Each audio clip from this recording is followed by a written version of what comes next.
Hi, hello.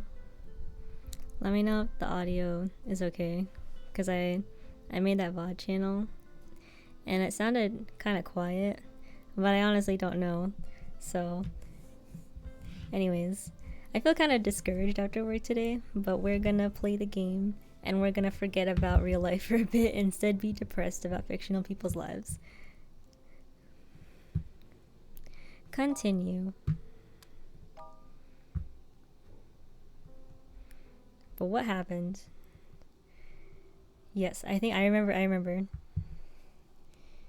Okay, that's good to know. Yeah, I put the little chat in the corner because I realized if people watch the VODs, it might be good to have the chat. Let me know if I should like resize it or anything.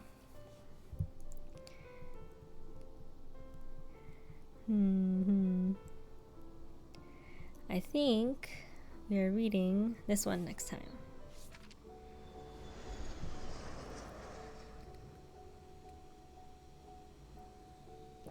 What? Hold on, wait. Wait, no, this is the new guy. Oh yeah. I thought this was the small child, but we're done with the small child. This is a different character. 5 years wasn't really a long time, but when I looked down on Hong Kong from the airplane window, all I could remember was some fractured memories about the city. Everything I could remember about Hong Kong seemed to be connected to a coffee shop called Maple House. However, when I finally found the old address of the coffee shop, there was only a real estate agency at the location. I tried asking around the neighborhood, and people told me that the matron of the coffee shop had died in an accident. They also said a few regular customers had tried to keep the shop open in his name, but the landlord had refused to extend the lease. That meant that I didn't really have a reason to stay in this city any longer. I felt a little disappointed. Nevertheless, instead of wandering the streets aimlessly, I might as well go back to the UK sooner. My mental condition hadn't been very stable recently. If I suffered an attack here, my doctor friend half a world away wouldn't be of much help. For example, just earlier... No, actually, I couldn't even tell how much earlier just earlier really was. As far as I can remember, it had been a clear night.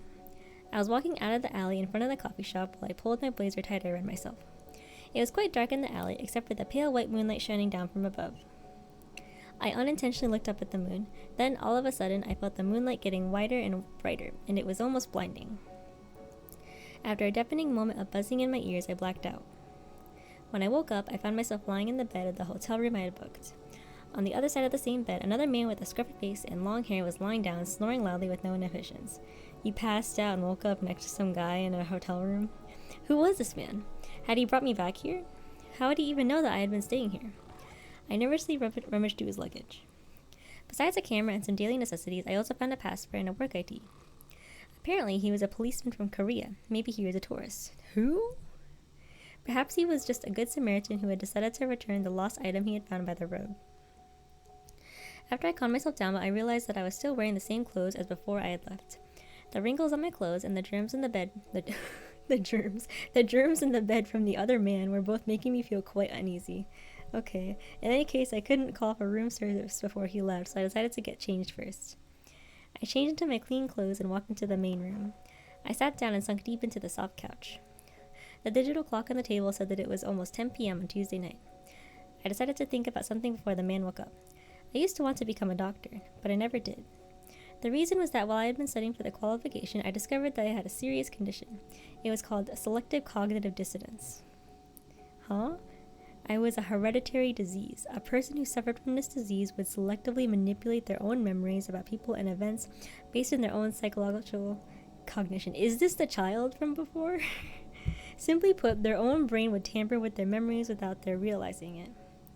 When I first found out that I had this condition, I also realized that all of my memories might not be accurate or even true at all. I don't know how real that is, but yeah. Big words going through my head. I was terrified. I couldn't stop myself from second-guessing the truth of my own memories. I was in the UK at the time, and I had a psychologist friend. He helped by treating me with hypnosis therapy. The treatment allowed me to forget the unpleasant memories from my past. It does sound like the small child. He told me that I was an entirely different person after the therapy. Afterwards, I had a few good years, but there are some side effects too. I couldn't remember what my parents looked like nor where my home was. Probably a good thing if it is a small child. For the past 2 years, there had also been more serious reactions too. Some fragmented, horrifying images would suddenly flash before my eyes, and I would feel severely sick or even pass out. My friend told me that the hypnosis might be wearing off, or that my condition might be deteriorating. Whatever the case, we had decided to do another session after I had finished my trip and returned to the UK. I was staring at the TV opposite the couch when I suddenly sensed an inexplicable chill spreading over my entire body. It felt like the entire room was spinning, and I could hear nothing but an overwhelming buzzing in my ears. At the same time, a number of unimaginable visions were swirling through my mind. I could feel it. I could feel a crack opening in my brain, and something sticky, rotten, and pitch black was coming out of a cocoon. I was having a relapse. I held my arms tightly around myself. I knew I was about to completely lose control. There was a knife on the nearby There was a knife on the nearby desk. I could see my own reflection in the blank TV screen. My face was gradually overlapping with some of the gruesome visions in my head. It was too late. I remembered. I remembered everything. My parents' faces, my home, and my hellish... It is the small child! Oh. The buzzing in my ears and the spinning were morphing into excruciating pain, pinching every single nerve in my body. Those bloody memories, the cruel truth that they implied, were pushing me to the brink of my sanity. If I was on that edge, my illness would take over my mind and push me over the cliff. And then history would repeat itself. I do not want to become someone I hated again. I cannot. I refuse. I must stop myself. Oh my god, okay? At the perfect angle and the perfect depth. I could not afford to leave anything to chance. Yo, that escalated quickly. Goodbye, Dad, Mom, this world. I just hope that in my next life I could be a good, healthy child. Question mark, question mark, question mark? You don't fool me. That's definitely the small traumatized child from last time. Okay, so we're gonna not let him kill himself, I guess. Okay, wait. He saw his... Here, we got this. We're just gonna swap them. Wait, what happens to Carlos if I give him a knife? Oh wait, he might win the fight if I give him a knife. Let's go, Carlos. The policeman was no longer asleep. He was standing... Who? Oh wait, no. Wait, he was... yeah, he was... there was a policeman. The policeman was no longer asleep. He was standing at the door to the bedroom. He was holding his head in his hands and looked confused and neurotic. He looked at me as if I had just done something despicable to him. However, I was the one who was really losing control. Oh, the image of him screaming monster at me lingered in my brain. Those horrifying fragments of memories were beginning to become even clearer. Whoopsie. Ahahahaha. I couldn't control myself. I chuckled, then laughed, and then screamed. I felt some changes happening inside me, something not quite right. To make sure I could still control myself, I lunged at him. We were tangled together, hitting each other as hard as we could with our fists and feet. Oh, okay. I needed to relieve what was piling up in my mind in the most primal way. I pushed his head away with my hand and slammed it into the TV screen, which then shattered into pieces. Okay, but I didn't win the fight. The black barrel of a gun was pushing up against my left temple. The person who was holding the gun had the same face as the policeman, but I could see something different, something much more frightening. Oh, ayo, so wait, the two people with the two different, personalities are fighting each other. You're a monster. He pulled the trigger. And those are the last words I ever said in this world. But, why is he there? That's the lieutenant dude, right? I looked at the fruit knife and I had an idea. I decided to swallow my anger for now. Later that night, I was lying on the top bunk, waiting with my eyes open. Otto turned in his sleep. Squeak, bang, the entire bed shook violently and I heard a panicked scream under me. I looked down, feigning ignorance. The bottom bunk only had a metal frame left. There were a few broken pieces of wood on the floor. And the screws that I had loosened up earlier were lying innocently in the corner of the cell. Otto sat on the floor in shock, still processing what had just happened. Haha, sucker. Back at the orphanage, there had been a fat little kid who would always bully me. I once taught him a lesson in the same way. Although I was scolded by Alicia, it still felt really good. They needed a week to fix the bottom bunk. In the meantime, Hototo was temporarily moved to another cell. Lit. Being in the cell alone was quiet, too quiet. I used to sleep in the top bunk in the orphanage, and Alicia would sleep in the bottom one. It wasn't a sturdy bunk bed. Alicia would have to hold the bed every time I climbed up. Otherwise, it felt like the bed would immediately topple over. Oh, how I wished that I would find her sleeping down there when I woke up. I flipped the wet pillow. The wet pillow? The pillow's wet? I lay my head on it again and closed my eyes. Oh wait, I think it's wet with his tears. I had to seriously start thinking about what to do next. No. Okay. Yeah, I was like, wet pillow? I think he's crying. I think he means he's crying. Nothing else, probably, unless it's drool. Okay, I think we had to move this here then.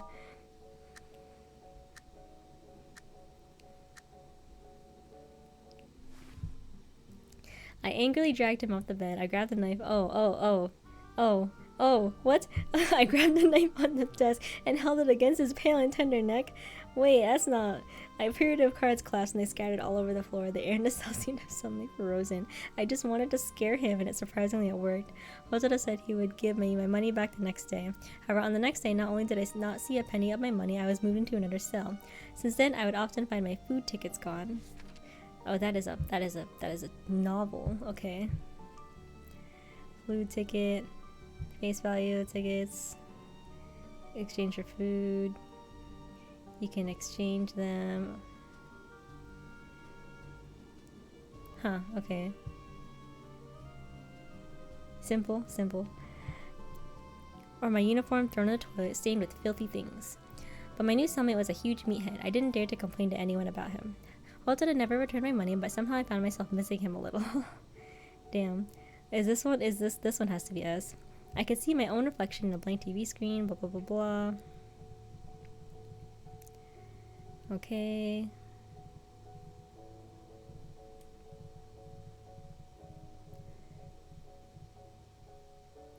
Bro, I pulled the window open and looked down to the ground 15 floors below. I stepped over the bars and fell to the concrete. Okay.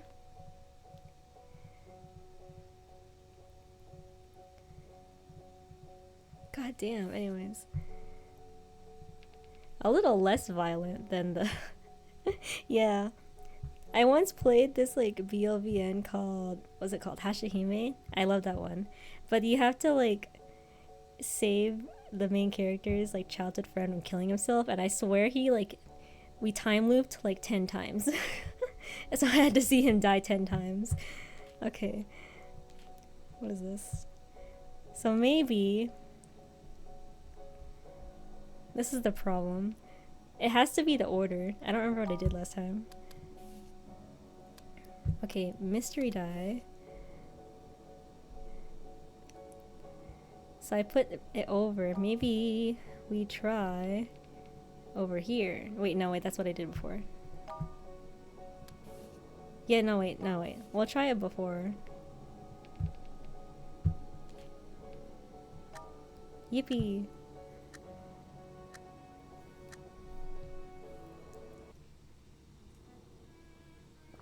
Okay. The image of the woman on TV hysterically screaming monster lingered in my eyes. Why was I having such a strong reaction to this word? A few blurry visions were beginning to come together in my head. Some of them were starting to become even clearer. There was a room without lights, a man who looked like me as a child. He was a monster, and his actions destroyed my sense of self. When we clashed with each other, only one could survive. I felt some changes happening inside me. It felt so good, as if a group of people had been tolerating a smoker in an enclosed space, and then the smoker was suddenly killed by a following meteor. I left the hotel. I walked in the middle of the street under the pale moonlight. I used to believe God was real when I was a kid, but if he or she were real, none of those things would have happened to me. People like me, we didn't really need a God, we just needed a dagger. I decided to stay in Hong Kong. There must be a lot of people here who could use a dagger like this, a dagger like me. Yeah, sounds like one. Kinda, what's the word? Profound. Is he like a assassin or something? I don't know what he becomes, but like... Alright, that one was actually not difficult. Yeah, the small child grew up. I was surprised to see that he has an entirely different profile. He's kind of a looker though, actually. Pretty guy. Selective cognitive impairment. So like, that's what like the fucked up pedophile doctor said he had. And so I'm still not sure what his like, because from his perspective his dad was the abusive, but then I think, oh yeah, it was the cat. The cat said that the rumor was that the mom was the abusive one and the dad was cheating or something. But I don't know which one's the truth. So we'll just have to believe what he saw. Now Jimmy's is open. In this modern life, there isn't anything that can't be delivered right to the door. Yet despite this, there are still things that are beyond our control. For instance, the shipping fee. Jimmy is so... like, coming from this guy killing himself. Yeah, fucking Jimmy. What? Or that's to qualify for free shipping and to buy many small filler items, hoping that they will be useful one day. Or that the tissues always run out sooner than expected. Excuse me? Does that mean what I think it means? I always wrote down what I needed on my shopping list. I don't think those are twos this time. Then every Tuesday I would use the list when I went shopping at the nearby supermarket. I would usually go between the supper and evening discount hours. This way I could avoid the afternoon rush hours as well as the housewives who swarmed in for the discounted goods and be done within 30 minutes. Jimmy's just living his life, dude. Everyone else is like looking for their missing sister, trying to getting framed for murder. The teacher I have a crush on is dying of cancer. And Jimmy's just out here going grocery shopping. However, it wasn't a good day to go out. The weather was extremely bad that night. Oh? As soon as I opened the door, huge raindrops smacked my face like small pebbles. Thunder exploded as if it was right on top of my head. I opened my umbrella. It was such a stormy evening, I heard that spooky things might come out on a night like this. And just when I had finished the thought, "Big brother, could you come play with me?" I suddenly heard a childish voice near me. I was so startled that I stumbled one step back. I stopped and took a closer look. It was a young boy that I had never seen before. "Hey kid, don't play outside in the rain like this. You should go home." Yeah, he's part of this whole plot that he doesn't know anything about. But he's here. I hurried past him without a further thought. Just recently I'd become a target of some malicious gossip. The mastermind behind it was an elementary school kid. How sad do you have to be getting absolutely owned by an elementary schooler? As a result, I had been feeling easily set off every time I saw these tiny, mischievous young children. However, something didn't feel right. 2 blocks later, a young girl jumped in front of me holding a flowery umbrella and said in a crisp voice, "Big brother, could you come play with me?" "Little girl, you're really cute, but Big brother is not going to play with you."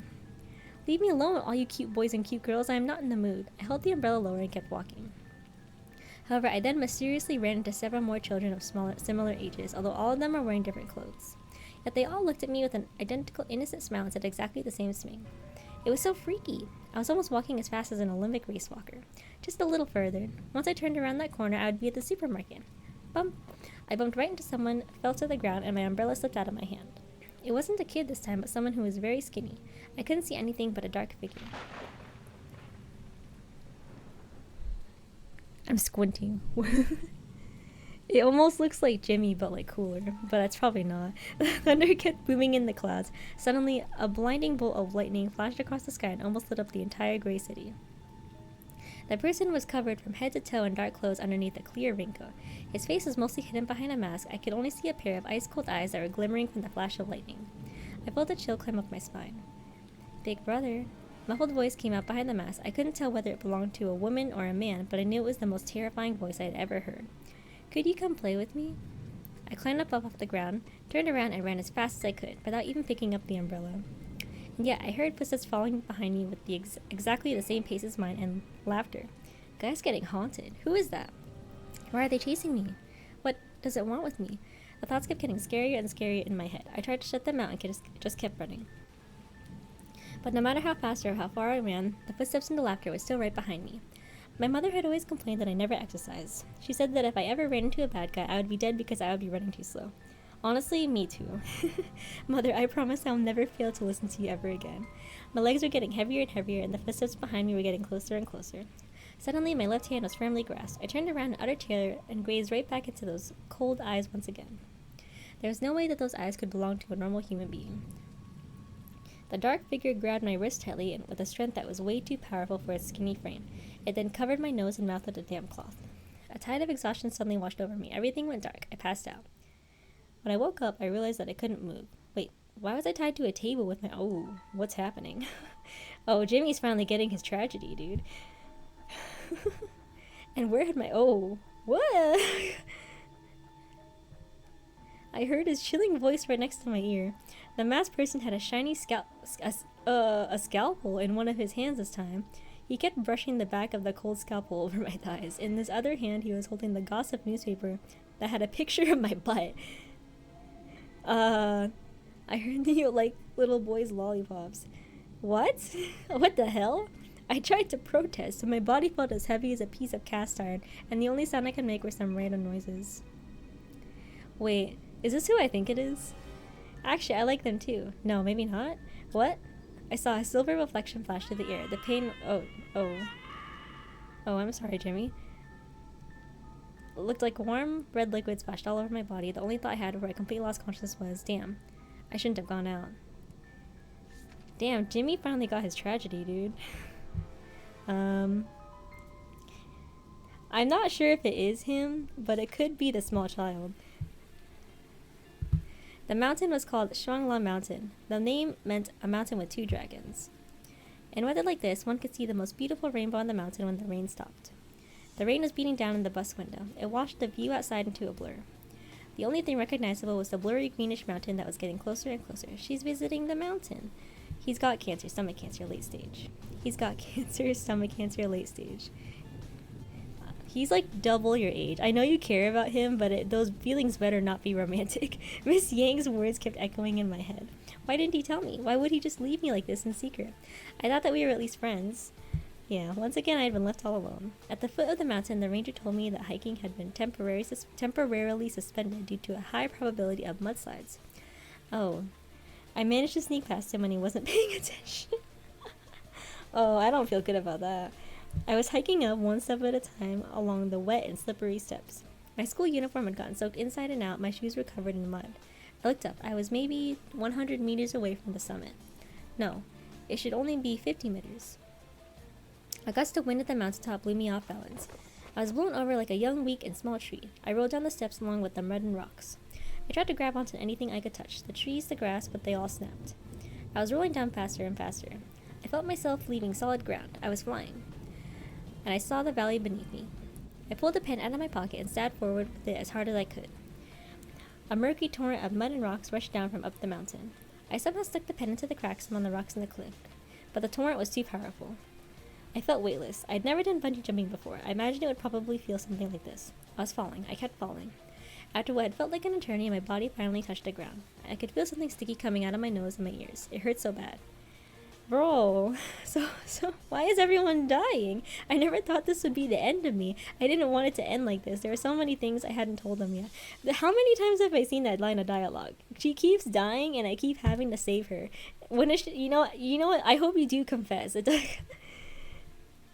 I hope you confess and he rejects you like he should, okay? Okay. Oh, okay, we're gonna put this here.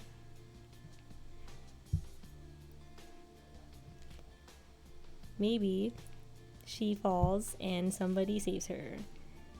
And then Jimmy saves himself. Oops.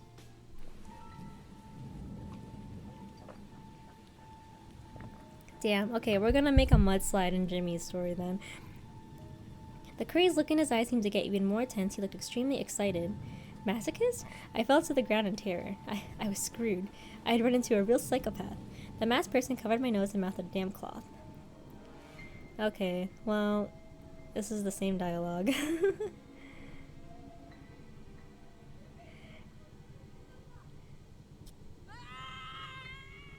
Sorry, Jimmy. Oh! My heart skipped a few beats. CG. I felt like I had already died. I thought I must be in a wild dream. I had seen too many movies with a similar plot. The heroine was about to fall off a cliff and the hero was able to catch her hand at the last moment. Yet we were not the hero and heroine of that kind of movie. Just when I thought this would be my last chance to tell him how I felt, the torrent washes both off the cliff. Oh.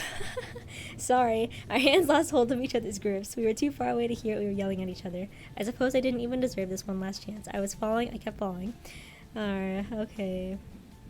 I looked at him lying motionless in the distance. He was becoming blurry until everything went dark. Whoopsie. Okay. Alright, let's just put them both in Jimmy's letter. See what happens.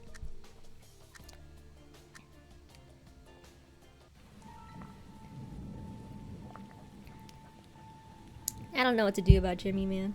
A sweat on my palm had glued my hand tightly to the pen that I just stuck in his shoulder. Okay, but he showed no signs of pain at all. Huh? I fell down into the mud, and the torrent of mud and soil underneath swept both of us down the cliff.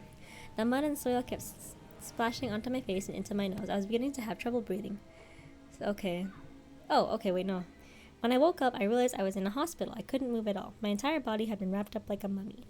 The nurse told me that a team of road repair workers had found me. I had broken numerous bones all over my body, but none of my organs had been damaged. It was almost a miracle. A doctor in a white coat came in soon after the nurse left. He was wearing a mask, so I couldn't see his face. Oh my god. He had a glistening scalpel in his hand. I could see a pair of cold yet crazy eyes above the mask. Big brother, we about to start the procedure now. No, no. That's crazy. What's happening to Jimmy? Okay. Alright. The wind and the rain kept getting stronger. He grabbed a small tree next to the cliff with his left hand. Its tiny trunk was shaking more and more violently in the horrendous wind. I was so scared I could sense that I wasn't the only one. Finally, a crisp snapping sound broke the sounds between us, and then they died. Okay. Oh, wait. At last, at the final moment of my life, I had managed to conjure enough courage. Mr. Wen, I love you. I didn't hear a response. The rain and tears had blurred my eyes and I couldn't see his face. Okay. Okay. So what's the problem? The only thing I know I have right is that this is supposed to be here. But maybe the pen's the problem? Maybe this one?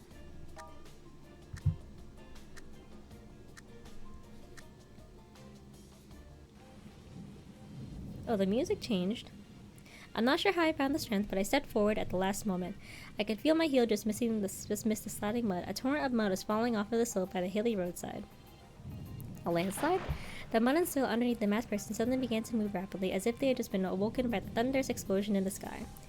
The masked person was sucked into the torrent and swept down the cliff into the distance. The goddess of fortune must have heard my call for help. Lucky me. After struggling to calm down, I realized a new problem. Where the hell was I? I eventually managed to stop a taxi and get back home, even though I was completely lost. The warm bed and the soft sheets seemed like friends from another lifetime when I got home. They sucked me in instantly as if they were a black hole. I need some water. Hold on.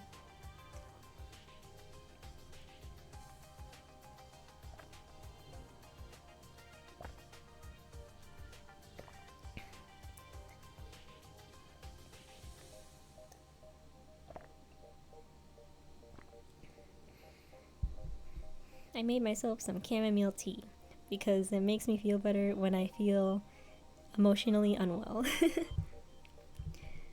I shouldn't have gone out. You should not have gone out, Jimmy. Oh, whoopsie. Maybe I swap these?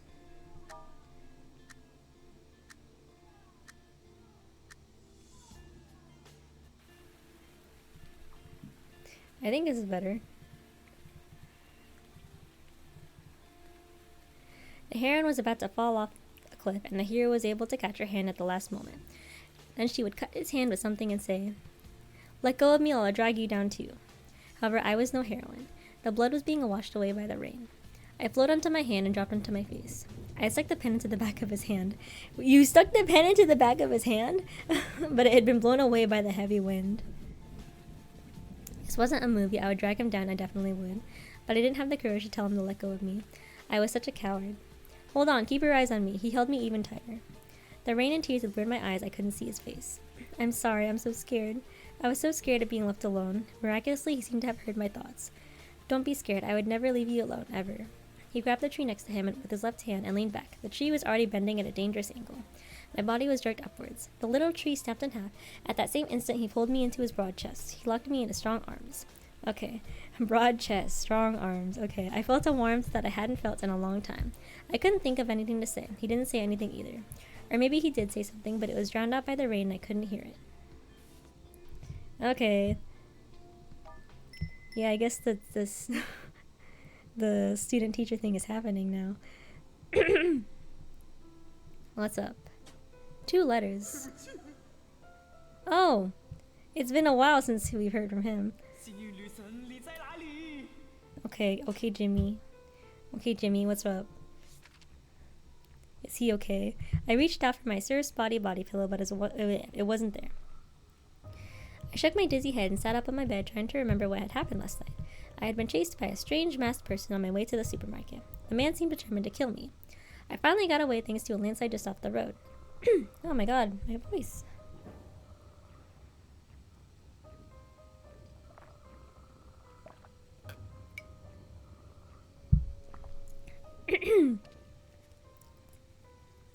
I was completely exhausted when I came back and fell asleep as soon as my head touched a pillow. However, this is clearly not my own room. Oh my god, Jimmy. I sat up. The floating dust made me sneeze a few times. I should have let him lose that game.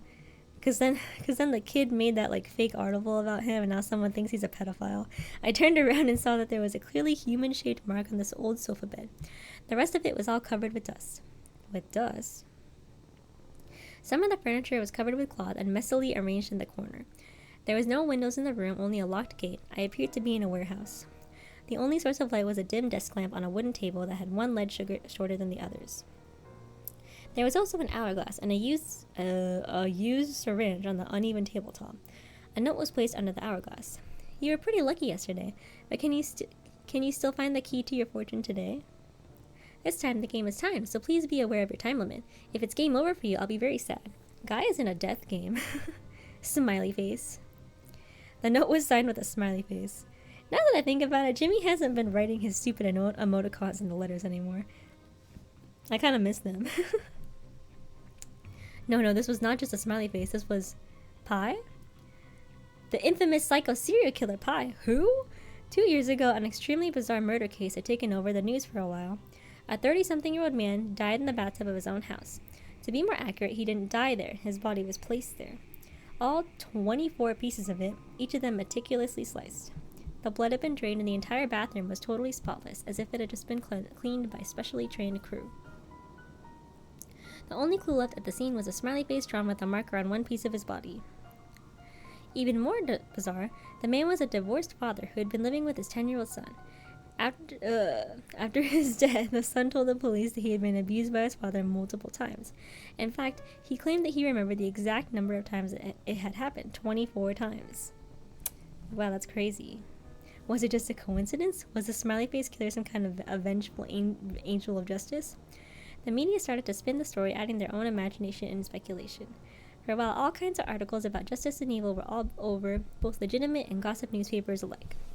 As the police were completely at a loss with the case, a similarly strange yet wildly different case happened. A drug-addicted pub singer who was known for frequently abusing his girlfriend and causing multiple was found dead in the backstage of the bar where he usually performed. The crime scene was very clean and showed no signs of a struggle. They were only able to identify traces of blood on the floor after using luminol, which is a chemical that exhibits chemiluminescence with a blue glow when mixed with an appropriate oxidizing agent. Hydrogen peroxide in water can activate it. When such a solution encounters blood, the iron present functions as the catalyst, and then blah blah blah blah blah makes it glow. Huh, okay, that's cool. It is sensitive to 1 ppm of blood, so bloodstains that have been washed away can still be detected. Wow. Can have the same reaction to urine and fecal matter as well. Okay, that's a fun fact. His vocal cords had been ripped away from his body. Wow. Meanwhile, a cassette tape was found beside the body. The tape was a recording of the singer's own voice, but completely off-key. That's creepy. A smiley face was drawn upon the tape. Afterwards, the police referred to the suspect with the codename Pi because the smiley face looked a lot like the symbol pi if it was rotated. Does it? I guess. It's like an upside down smiley face. They tried to prevent all information regarding Pi from leaking, yet somehow the media kept finding more and more juicy stories. They soon summarized several characteristics that were shared among Pi's victims. 1. Sadistic. 2. Male. 3. Some kind of abnormal perversion. Well, wow. Poor Jimmy got framed for being a pedophile. For instance, a middle-aged man who was extremely into S&M that started targeting neighborhood children. A man who always cheated on his partners and then beat them up when he ended their relationships. An elementary school principal who was a pedophile and molested his own students. Molested the students? Yeah, did you just connect the dots, Jimmy? It must be because of that goddamn gossip article. He was after me for the wrong reason. However, I had no other choice but to find him so that I could explain myself. I read the note again. I rolled up my sleeves to examine my arms, and I found it. There was a tiny bluish needle mark on my left arm. Crap, there wasn't much time left. The warehouse gate had been secured by an ancient-looking lock. The lock was covered with card markings and seemed quite heavy and sturdy. There was a keyhole in the center of it. It seemed to be a challenge. To make things work, it wasn't that I couldn't find a key. A chest had been placed right next to the gate. It was filled with keys, lots of them in all kinds of shapes. God damn it. I flipped the chest to the ground desperately. All of the keys poured into the ground in a chaotic flood of metal. There must be thousands of them. About half of the sand was still in the top half of the hourglass. I probably only had approximately 1 hour left. Even if I could try one key every 3 seconds, I would have only gone through less than half of these keys. However, I had no time to waste, and I had to start trying them one by one, even though I had no idea what to do next. 50 minutes had passed. Oh, damn. I inserted another key into the keyhole. Yet, the goddess of fortune had never favored me ever since I was a little kid. I'm trying my best, Jimmy. This ungrateful bitch. I swear to God, I'm sorry that this happened now, but I have been looking out for you for so long. The final grains of sand had dropped into the small dune in the bottom half of the hourglass. Excruciating pain exploded in my chest. No, Jimmy! He was growing on me. I couldn't even hold the key in my hand anymore. I dropped the key onto the pile. It made a clinking sound, and I collapsed into the pile. I must have completely wasted my time watching all those crime investigation thriller movies. All I could think of right now were the scenes where the victim died. I couldn't even remember a single scene where the heroes escaped because of their intelligence. It hurt so much that I curled into a ball on the ground. My mind was almost gone, and I felt warmth beneath my nose. I wiped my face with my hand. Blood. It was over. I was going to die in a godforsaken place that no one would ever know about because a psycho serial killer had got the wrong guy. Jimmy. Wow, I'm really sorry, Jimmy. I didn't expect that you would actually experience a tragedy like this. Jimmy's so ungrateful, though. I have been watching over him since he was a little teenager with a crush on Lee Wan. Okay. I don't know how I'm supposed to order these, though. There's no hints.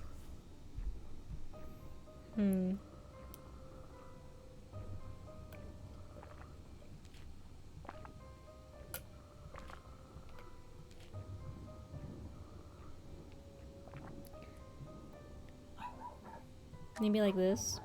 Oh, is somebody doing... I think somebody's still, like, shooting fireworks. This user has been granted administrative privilege because my dog is barking outside the room. Is he still barking? He's still barking.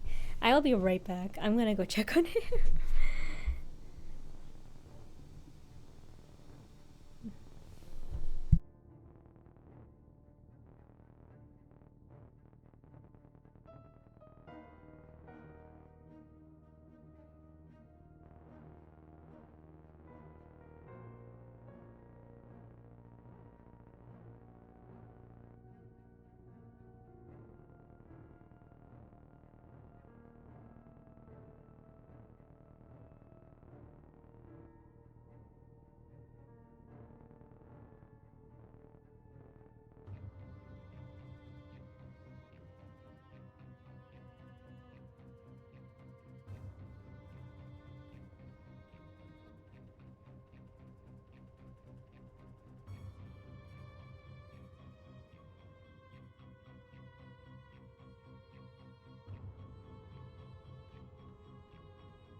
Okay, we're back. He ran away from me.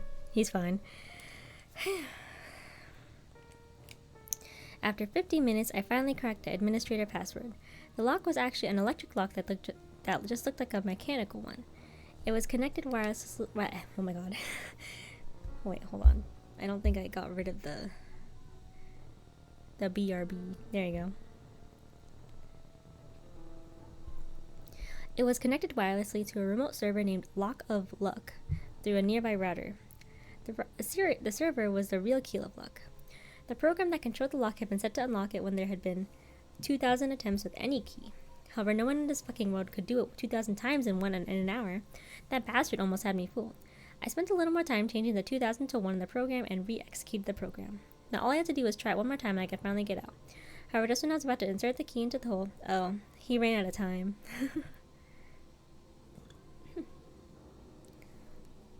Excuse me, I need to burp. Okay. The final grains of sand drop into the bottom half of the hourglass. Damn it, I'm so close. Don't worry, Jimmy, I got you.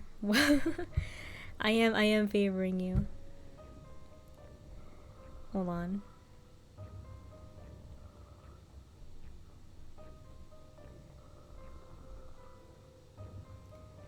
Huh?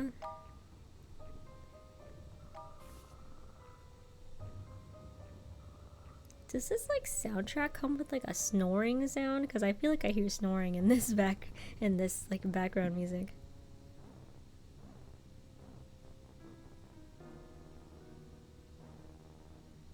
Hold on, I feel like someone just knocked on the door. Hold on.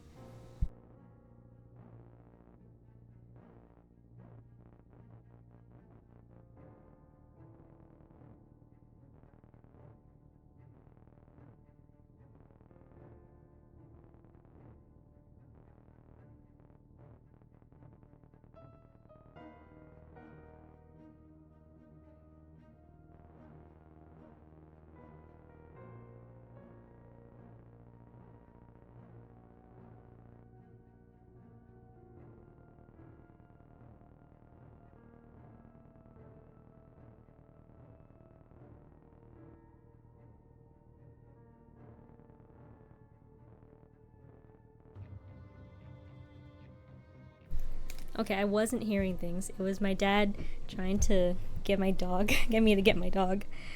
So now he is with me. Okay. I really thought I had the correct combination, but it seems not.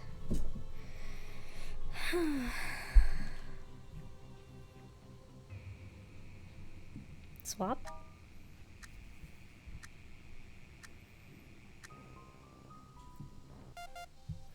Oh, I did it! The lock opened with a crisp electric beep. Yes! Thank God I hadn't been fooled by how it looked. I wiped the sweat off of my forehead with my sleeve and disconnected the wireless connection between my PDA and the lock. PDA? What does that stand for? 15 minutes ago, I'd had a sudden epiphany after trying a few keys without success. I took out my PDA and tried to scan for nearby devices. Sorry. What's a PDA? That was how I found my chance to survive. The lock was actually an electric lock that just looked like a mechanical one. It was connected wirelessly to a remote server named Lock of Luck through a nearby router. The server was the real Key of Luck. To have laid out such a trap, it could only mean one thing. Pi had secretly investigated me and knew that I was a hacker. That bastard almost had me fooled. Well, like, if he did investigate you, surely he would find out that you're not actually a molester, right? It took me 50 minutes to crack the administrator password for the server. Then I was able to find the program that controlled the lock. The setting of the program indicated that the lock would only be opened if there were 2,000 attempts. In other words, it didn't matter which key I tried. All I needed to do was to try 2,000 times with any key. However, no one in this fucking world could do it 2,000 times in an hour. Except a hacker. Oh, his emoticons are back. I pushed open the gate. The humid air and the clear night sky made me feel like I had never felt before. A paper bag was taped to the other side of the gate with a note reading Antidote 1. In the bag, there was a syringe filled with some unknown liquid and a car key. That's crazy. Are you fucking kidding me? Antidote 1? That bastard. An excruciating pain exploded in my chest. I had no choice but to inject the first antidote into my arm.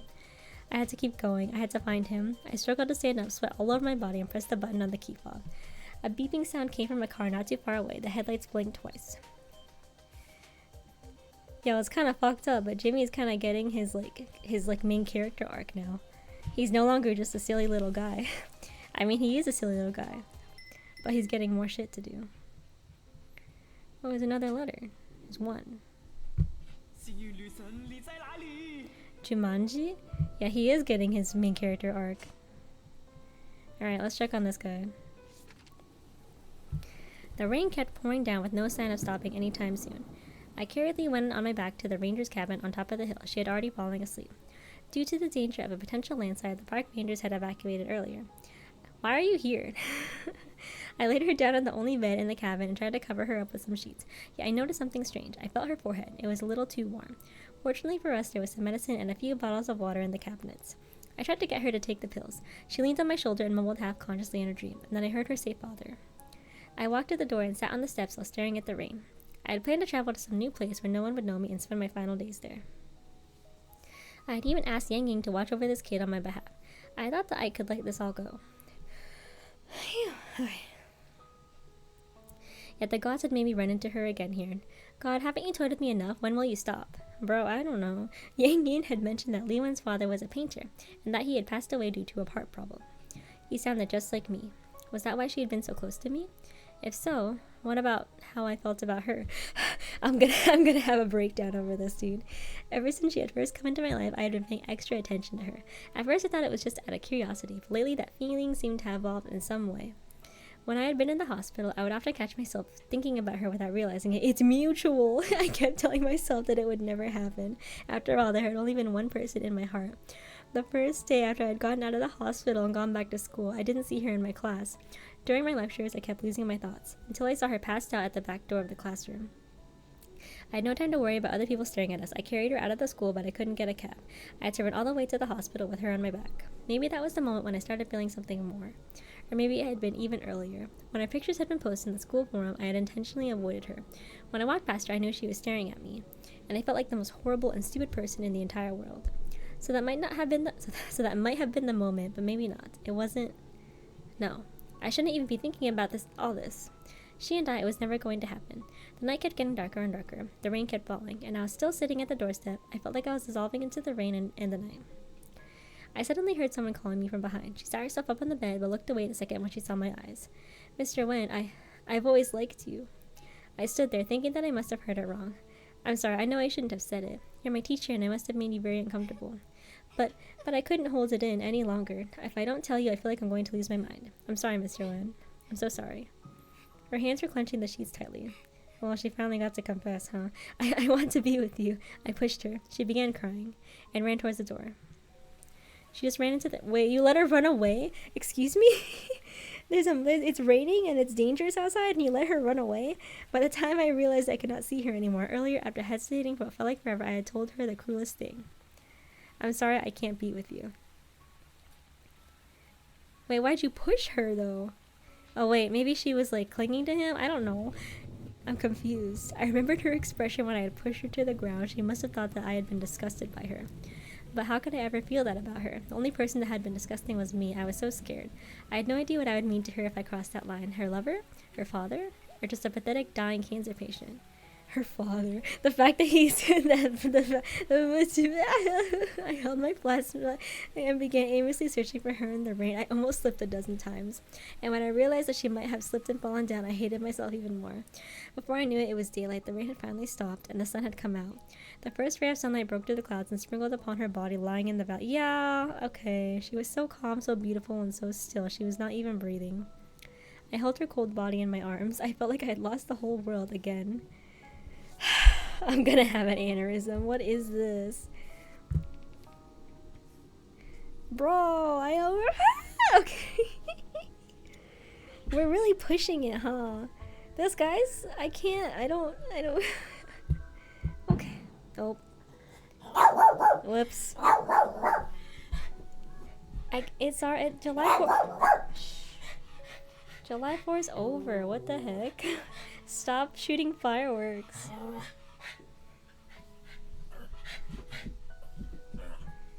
Relax. Okay. Okay, like, listen.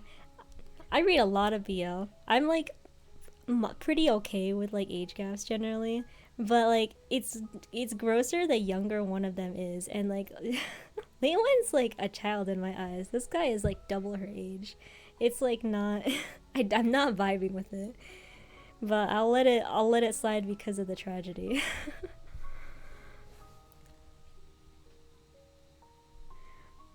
What am I supposed to do? Okay, wait. It's kind of confusing why he pushed her. Like, they didn't say that she, like, I don't know, went up to him or something. Oh well. Let me think. How about...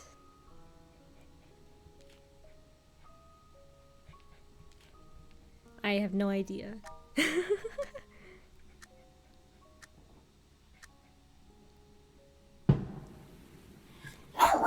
Oh my god. Wow, those were some loud fireworks actually. It sounds like it's like sprinkling. Apollo, be quiet. I ran into the evening rain and I could not bear to look back. Earlier, after hesitating but felt like a river, I told her the cruelest thing. So he ran away this time. I'm sorry I can't be with you, blah blah blah blah blah.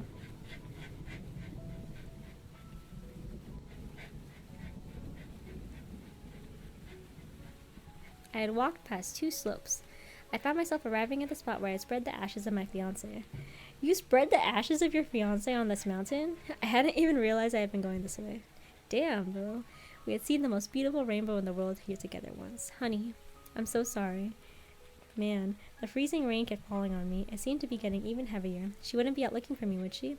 A thought suddenly entered my mind. The rain was so heavy and the mountain could be dangerous in this weather. If she came out by herself and something had happened to her, I couldn't stop feeling worried and began to regret running out of the cabin. I must go back immediately. But the gods decided to toy with me one last time. When I turned around, I stepped into a puddle of mud and slipped. I lost balance and rolled down the hill into a completely dark abyss. You guys are so... You're pissing me off.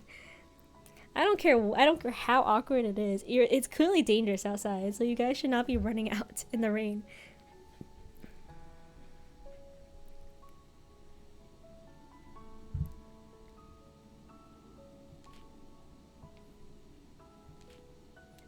Like, what am I supposed to do with I pushed her?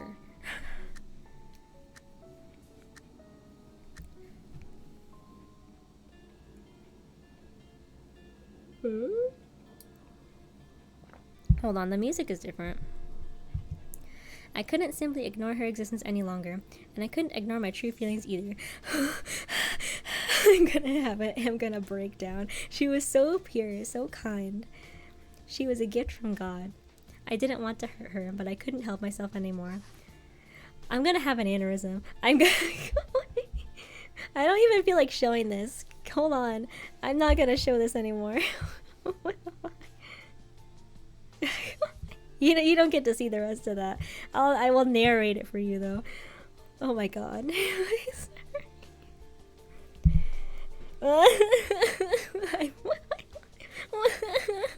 I reached out to her and held her in my arms as tight as I could. Are those? I think those are the fireworks, sorry. I kissed her forehead. I kissed her cheeks. I kissed her lips. Oh, sorry. I don't really want to keep reading this, actually.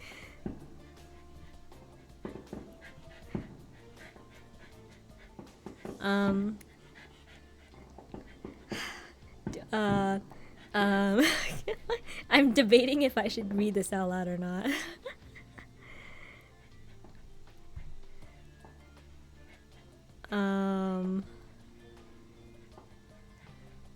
So I think they're having sex. is what I'm gonna say.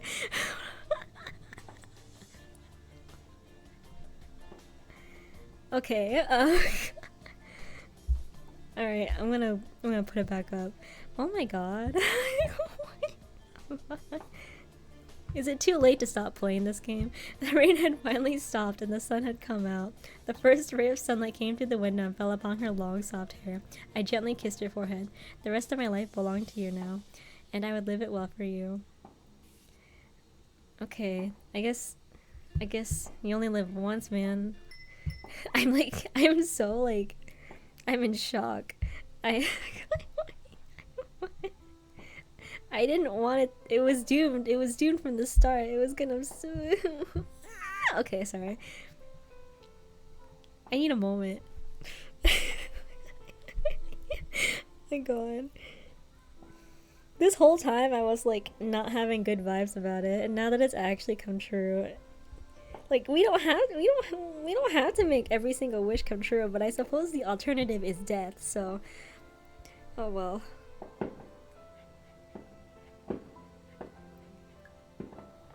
Oh my god. Somebody they're still shooting fireworks out. July 4th is over. I don't think the mic picks it up, but I can hear it. And my dog is circling in the corner because he's upset about it.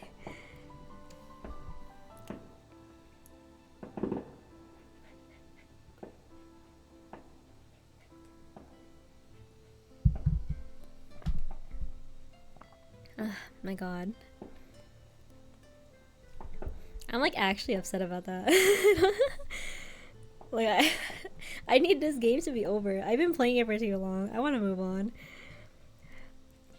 Okay, I'm no longer invested in Li Wen. I'm actually curious about Jimmy, and of course I'm curious about my girl Alicia and my guy Carlos. So I will just not say anything about that anymore. That's crazy. No! Okay, we're gonna ignore that.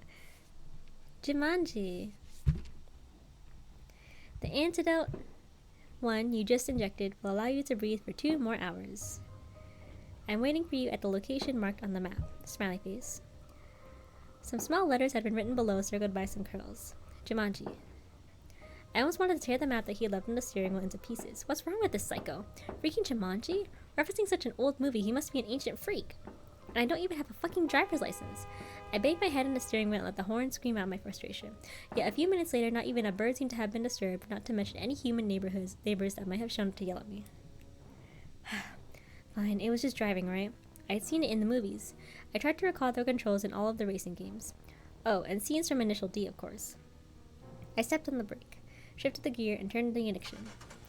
After a series of teeth-grinding screeches, the engine finally started. It sounded exactly like an old man with asthma. The car started to move forward slowly. I held onto the wheel for dear life, and I was able to guide it out of the warehouse. I didn't scratch the wall, nor did I bump into the electrical pole. I kept going, stopping, and starting numerous times along the way. After following the map for 20 minutes, I finally began to see other cars on the road as well. It was getting more crowded around me. Puppy. He keeps pacing. I need him to relax. At first, I thought that traffic had been slow simply because I had gotten closer to the city, but I started to realize that something wasn't right. There seemed to be too few people and too many cars. I turned on the radio and the anchor happened to be reporting the news. College students are gathering on the streets to oppose the recently proposed controversial draft of the education bill. At the moment, the protesters are moving towards Mongkok. The police have arrived to maintain the peace during the protests. Several blocks are currently closed to regular traffic, and impacted areas are seeing a significantly increased travel time. Why is it in blue? Is that important? All drivers should remain alert to the road conditions and try to avoid these areas. A protest? An alarm went off in my head, but it was too late. This cranky old car was stuck firmly in the middle of a traffic jam. I had nowhere else to go. Temporary roadblocks have been placed at several crossings that could have been used for turning. Several police motorcycles were parked nearby, their lights blinking red and blue. The policemen were directing the traffic, and the cars were moving slower than the pedestrians. If I kept going like this, I'd be dead before I got past this block. I checked the map again to confirm the route Pi had drawn. Balls! He did it on purpose! Balls? That's your swear? Fine, if he wanted to play Ed Gate, I would play Toronto then. I have no idea what he's talking about. I had nothing to lose. I turned the wheel full to the left and stepped on the gas as hard as I could. The car knocked the roadblocks away and continued into the street. I kept slamming the horn at the damn college students in front of me. Soon I heard sirens screaming behind me. The policemen who had just been smiling at me a few seconds ago were now coming up towards me on their bikes. If they caught up with me, I wouldn't get to restart the game. I got through the street as... oh my god, let me take a breath. I got through the street as fast as I could and turned onto a road that I was familiar with. Finally, there were no more damn protesting students. A light had just turned green 200 meters ahead of me. Very few people ever use that crossing, so the green light typically only lasted for 10 seconds. I knew this as I had to go through it every time I went to the supermarket. However, as the other direction was a truck exit off of the freeway that usually had a lot of cargo trucks, the red light would last for 1 full minute. I glanced at the speedometer. I was going at 54 kilometers per hour, aka 15 meters per second. I had to get rid of the policeman here. I drove at the same speed for 100 meters. God. I stepped onto the gas harder, accelerating and increasing my speed 4 times over. I drove another 100 meters. I stepped on the brake hard and reduced my speed by half. What is he doing? In my wildest dreams, I never thought that I would be involved in a car chase with some policeman. I definitely had not imagined that I would be driving an old piece of junk that might just fall apart at any time. Still, the engine seemed to be roaring with confidence. I felt that the car was trying to tell me that he used to be a beast too. Jimmy is going through his main character arc. The car and I flew over the crossing, leaving a stream of black smoke behind us. Oh crap. I'd gone too fast too soon. The policeman had sped up after me and gone through the green light too. I wouldn't be able to find another chance to get rid of them later. More and more police had joined the chase. In the end, I was blocked by 2 police cars at another crossing. The blinking lights almost made me blind. I was surrounded by numerous officers and their guns. I had no choice but to step out of the car with my hands held behind my head. I got slammed into the hot engine cover. Sir, you have the right to remain silent. Everything you say will be used. Hearing these lines that I had only... Oh my god, there's freaking fireworks.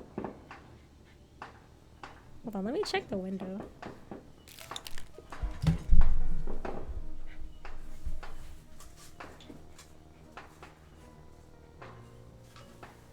Okay, I unfortunately can't see anything, but I can hear them. Man, they're not... I feel like these are illegal fireworks because you're actually not supposed to. I believe there's like a tribe area around here where they're allowed to use fireworks, but like the neighborhood's not supposed to be. You're not allowed to have fireworks here. Jeez. Then they said I had been accused of unlawful driving, speeding, vandalism of public property, murder. Wait, murder? They brought me behind the car. The trunk was open. I saw all kinds of knives, handcuffs, shovels, and tools in it. Some of them had some sinister-looking red liquid on them. Oh. What the hell? I can imagine Pi sitting on a sofa sipping a glass of red wine and mocking me. He must be the sickest, most devious serial killer ever. I didn't have much time, at least not enough to convince the police that I was innocent. Sitting in the back of the car, all I could do was pray. My goddess of fortune, please show me some miracles, Jimmy. Okay, Jimmy. Don't ever say I did nothing for you.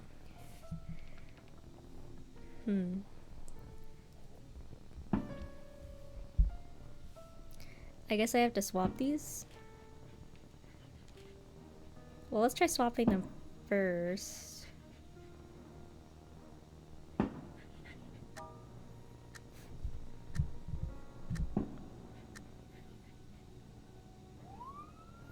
Maybe not. In my wildest dreams, blah blah blah. Okay, reality was different from video games. I couldn't make myself rush through the light like a real outlaw when it turned yellow. The sirens were still behind me. When I remembered the consequence of being caught, I bit my lip and kept driving up to the crossing where the light had just turned red. A blinding beam of light pierced the driver's side window along with the deafening scream of a car horn. I could barely see the shadow of a cargo truck behind the light. I heard screeching brakes and the thud of a collision. Ah. The impact had knocked me into oblivion. The entire world turned into a bloody red before my eyes. Pi, I swear I will haunt you for eternity. Oops, sorry, man. Okay, bad ending. Let's put these together.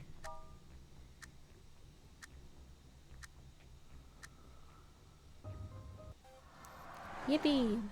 The light turned red just as I drove past the crossing, and a couple of cargo trucks rushed out from the other direction. The police had to stop before the crossing. Yes! I drove into another alley and finally lost them. I rushed the rest of the way as fast as I could, trying my best not to attract unnecessary attention. It had turned from a flat road to a zigzag uphill climb. There were fewer and fewer lights, too. Finally, I had reached the end of the road. It was the destination marked on the map. It had taken me an hour and a half. There was nothing else beyond the road but some woods. Would Pi be waiting in the woods? I got out of the car. Just as I was hesitating about whether or not I should call him, the theme song of my favorite game suddenly started playing in a nearby bush. Okay, lit. Nice. I bet that's him again. Yo, guy is really getting his main character arc. Is there really nothing I can do about him? It's still black. So I don't know. Alright, I guess we're focusing on these guys now. Alright, Lee Wen, what's up? In the subway train, an old blind woman raised a well-worn metal mug to my face. An old man who looked like her husband was helping her from behind with one hand. His other hand was holding a worn-out speaker. It was playing May Happiness Be With You. Beijing had banned solicitation in the subway, but these beggars could still often be seen in the cars. Nobody wanted to be the bad guy or feel guilty, so no one would report them to the authorities. I put $5 to the mug. I usually wouldn't do something like this, but I just wanted them to leave me alone today. Besides the beggars, there were only a few other passengers in the train car. A mother and a son who had just come back from an amusement park. A couple who were laughing while looking at their tablet. A salaryman who had apparently just gotten off work. He was telling his honey on the phone to go to bed without him. I felt so envious. I didn't want to go home, because even at home I would still be alone. The car was quiet except for the occasional chit-chatting and the wheels running along the tracks and the PA system announcing the stops. Next station is Station B. Next station is Station G. Station G is a transfer station. Passengers for another line, please prepare to get off. Next station is Station H. Station H is a transfer station. Blah blah blah blah blah blah. Okay. I wasn't sure how many stations it had been since I had gotten on the train at Station B near my home. Is something gonna happen to her, bro? I didn't bring much of anything with me. Perhaps I should just keep going until I reached the final station in the countryside. I had enough money on me to buy another ticket to Tianjin. I could go and watch the ocean there. The last time I had gone was when I was in elementary school, and I remember that I had gone with my father that time. Perhaps this time I wouldn't be coming back. Is she gonna kill herself? I can't. Oh my god. I laid down on the chairs next to me and raised my left hand in front of my eyes. The fluorescent lights on the ceiling shone through my fingers as if they were blinking. The ring I had on my ring finger seemed to be fading out. God, were our fates already determined or not? Was it really something that could be changed? Oh, it's just like that? So she goes to kill herself, right? What the hell? Oh, I have to swap the stations?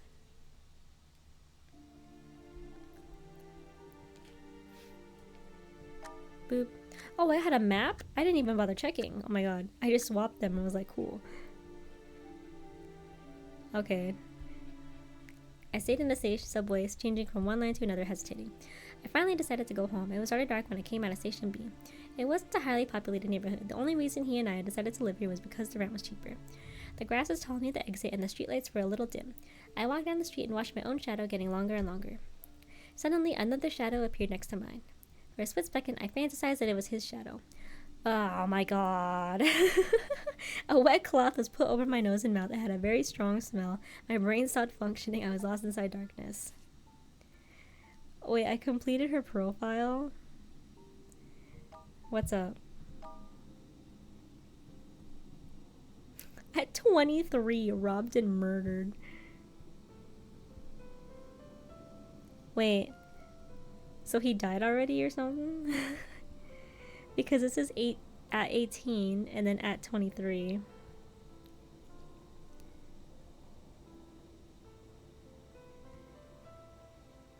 Okay, I think so.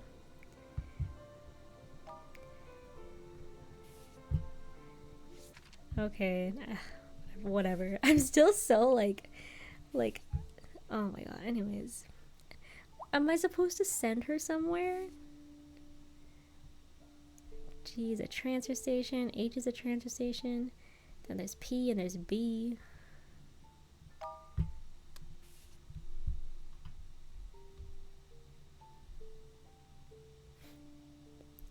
Should we let her kill herself? Until the final station in the countryside?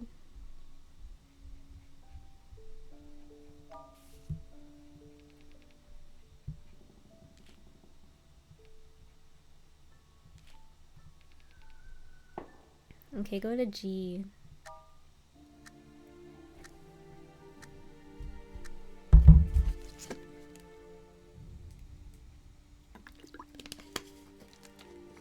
Man, I'm not very good at this. My phone just buzzed again. Another complaint from another customer whining about the quality of my goods.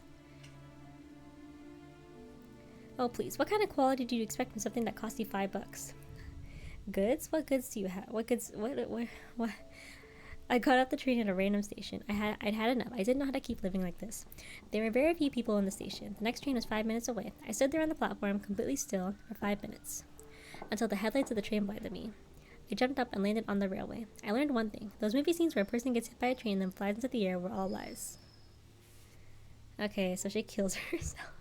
Dude, there's so much murder and then so much suicide. I don't know what to do, bro.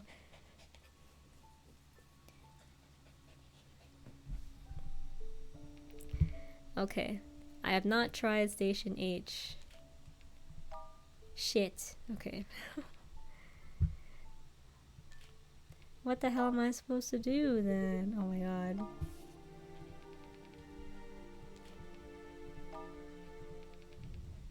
I think I'm supposed to look at the map and figure something out. But like, I don't get it. Hold on.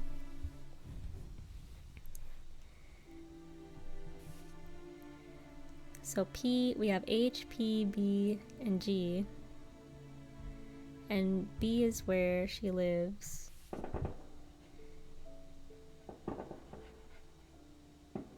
There's H. There's P. There's G.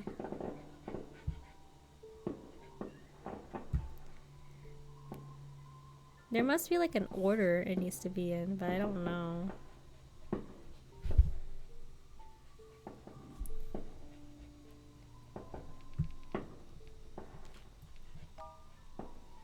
I don't want to do this anymore. I'm so sick of it. Surely one of these are gonna work.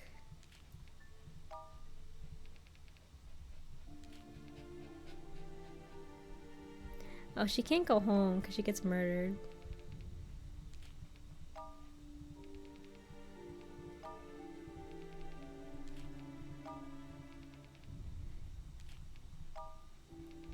I'm literally gonna keep doing this. I don't understand.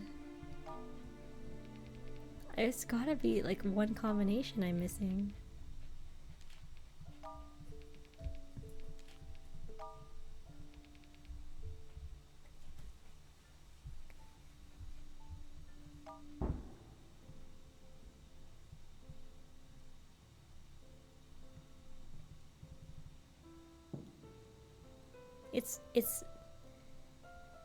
It's white, but I think I should be able to get that ending, right?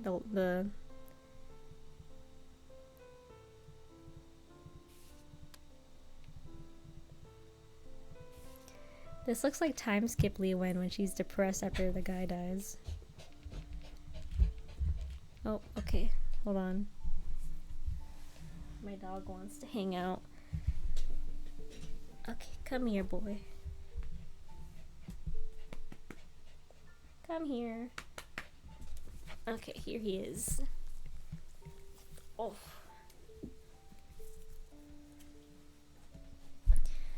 He just wants to sit on my lap. Okay. Ack, ack. Oh my god. Okay.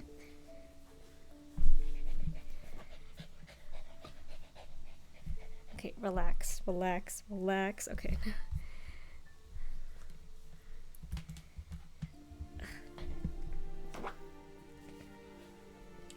Okay. I have no idea. I'm actually... like, what do you want me to do? Like, she's depressed.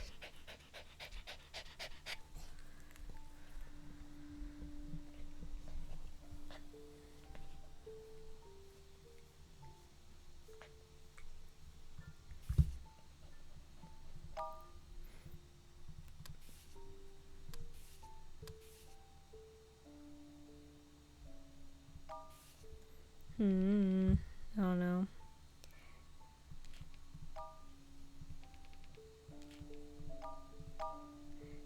There's gotta be something.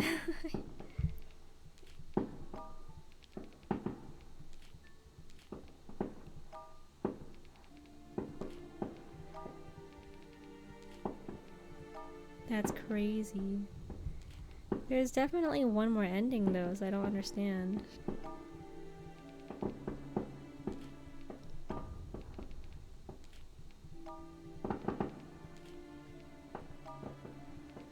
I'm gonna have an aneurysm, okay.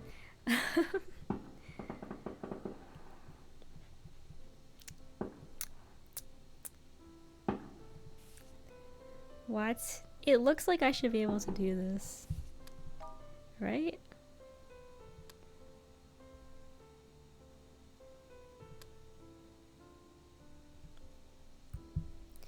Yeah. Reachable endings under current conditions. Gray squares are unreachable endings under the current conditions.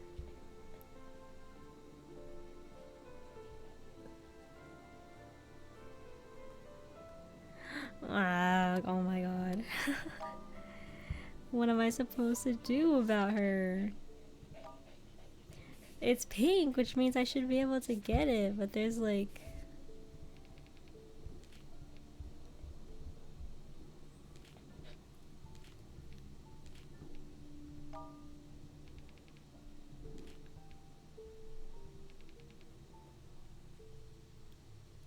Okay, so she stops. Oh!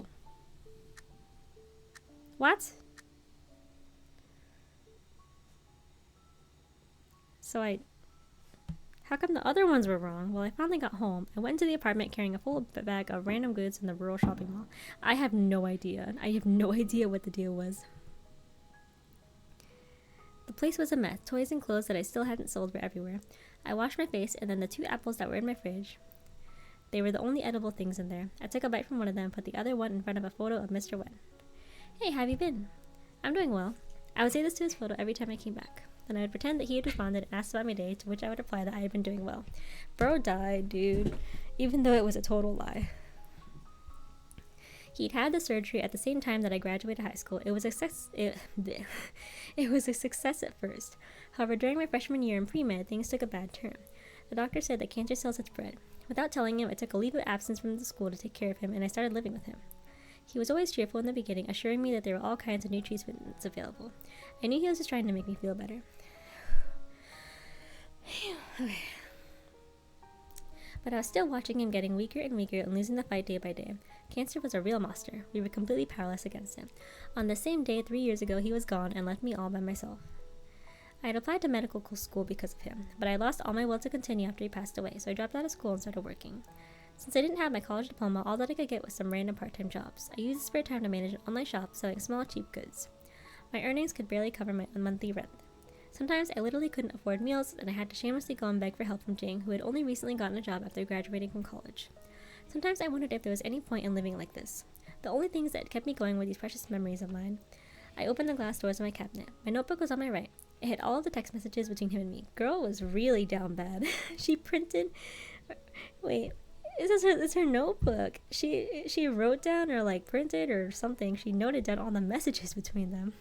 Yeah, she copied them all down into the notebook from my phone.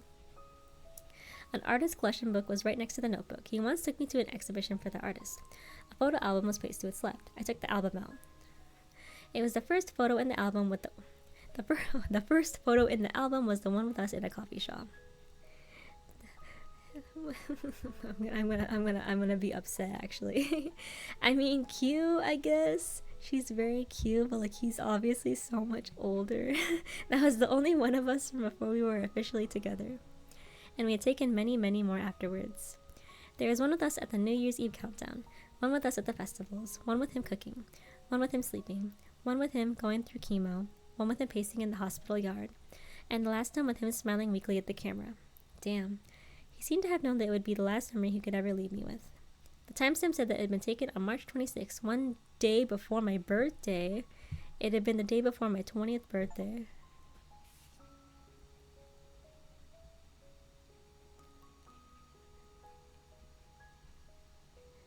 What? Oh my god. That's it?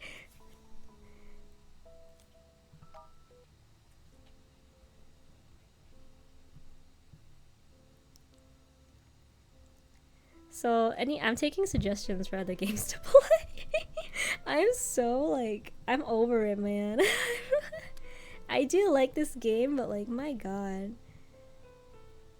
That's the end of Leon's story?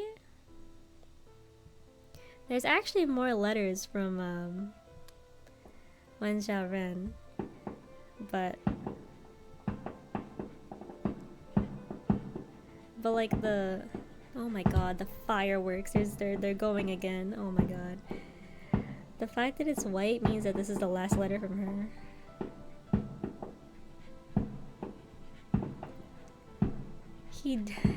Happy ending. He died from illness. Okay.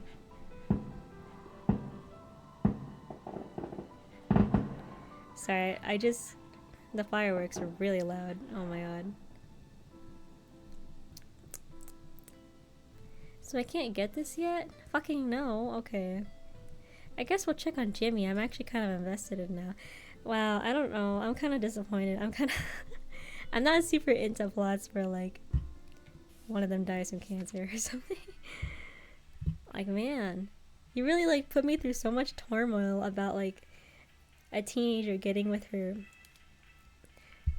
35-year-old teacher. And then he dies from stomach cancer. Like, you made it tragic and you made me uncomfortable. Like, that's a double whammy right there. Oh my god. I don't know how to feel about that. I'm full of mixed feelings. Also, like, you're telling me that this is, like, an older guy who is an artist, and, like, that kind of, like, reminds her of her dad. I'm also, like, doubly, like... I have so many mixed feelings. We're gonna focus on Jimmy because he's going through it right now. I was targeted by a psychopathic serial killer. I knew it sounded ridiculous, but it was true. I was even forced to play a stupid Jumanji game with him, and I had to clear it with one life. My real life. Standing in the middle of nowhere in the dead of night with a cell phone hidden in the tall bushes, ringing persistently like it was calling for my life. All I could think was, fuck, I wish I could just turn it off. Yes? I had no choice but to answer the phone. He finally came. It was the same chilling voice from the other night. Even though it had been modulated, the casual mocking tone in the voice was unmistakable. I walked around half of the hill. After another 5 minutes, I finally arrived at the gate to the manor, which Pi had directed me to by phone. Under the lamppost, the red brick wall seemed to be oozing with blood. Excuse me? There was a nameplate next to a magnificent wrought iron gate. The plate was covered with dust. I could see these words written on the plate. Apple Manor. Wow, I can't lower the audio anymore for me, but it's really loud to me. It's probably not that loud on stream, but in my headphones, it's like screaming. I reached my hand out and pushed the gate. It wasn't locked and it opened with a squeak. The path to the house was covered with fallen leaves. I could hear them rustling with every step I took. The thick foliage beneath my feet indicated that they must have been piling up for a long time. I took a deep breath and walked to the front door of the house, which was also unlocked. It was much bigger inside than I had imagined. Exquisite decorations in the hall were bathed in a faint and warm yellow from the lights. Oh my god. Cannot read. Lots of paintings were hung on the walls, each one of which looked like it could be worth a fortune. At the end of the hall there were 2 closed doors, one on each side. A table was placed in between the 2 doors, and a giant screen hung on the wall above the table. I saw Pi on screen wearing a cap and a hospital mask, covered head to toe in full black. Then he opened his arms towards me. Welcome to Apple Manor. This is a lot of effort to fuck around with Jimmy. I leaned against the wall, looking nervously around the hall. Antidote, where's the antidote? There was something extraordinary about Pi. Even though I was only seeing him through a screen, I still couldn't help but shudder. Well, that's rude. Pi pointed a finger down on the screen, pointing to the table underneath. I could see a metal box in the center of the table. This is your final test, and I, being the generous man that I am, have left 2 hints underneath the box. Once you make your decision, we can officially meet each other. Good luck! Wait, Before I could explain to Pi about the misunderstanding over molesting young kids, the signal cut off. Meanwhile, I heard a click behind me. I ran back to the front door and grabbed the handle. It was locked. Damn it! I went up to the table. An open metal box was placed on top of a white tablecloth. 5 syringes filled with liquid of 5 different colors were lying on a cushion inside the box. A pile of handwritten notes had been left underneath the box. The first one said, "Wise man's choice. Encountering something this fantastical and strange in real life had left me speechless." The second one said, "The antidote will save you. The poison will kill you. In these 5 syringes. The blue one is the antidote." Heh, there was no way he would just tell me the truth. It must be a trick. "The purple one is the poison. The blue one and the yellow one are different. The green one and the purple one are different. The red one is the antidote. P.S. Only one of these statements is true." Oh, it's a little riddle. I love riddles. Shit. I wasn't sure if it was because of my frustration or because of the poison inside of me, but I was beginning to feel lightheaded. Still, I managed to read through the last note. P.P.S. There are fewer antidotes than poisons in the syringes. That is the God's honest truth, big brother. I needed to calm down. I stared at the 5 syringes, took a deep breath, and began to think carefully. Red, blue, purple, green. He's gonna pick wrong, isn't he? I made a decision and picked up the syringe in this color, yellow. Could it be this one? Maybe the hints are too complicated, or the poison was hindering my thoughts, but I felt like my brain had almost stopped completely functioning. It must be this one. I picked up the syringe and stabbed it into my arm. Why was the tablecloth turning red? Oh no, it was me bleeding from my nose and from my mouth. I couldn't. Somebody help me, please. God damn, Jimmy. Alright, time to figure out the thing. Let's see. Oh my god, what if I did? Okay, first of all, out of curiosity,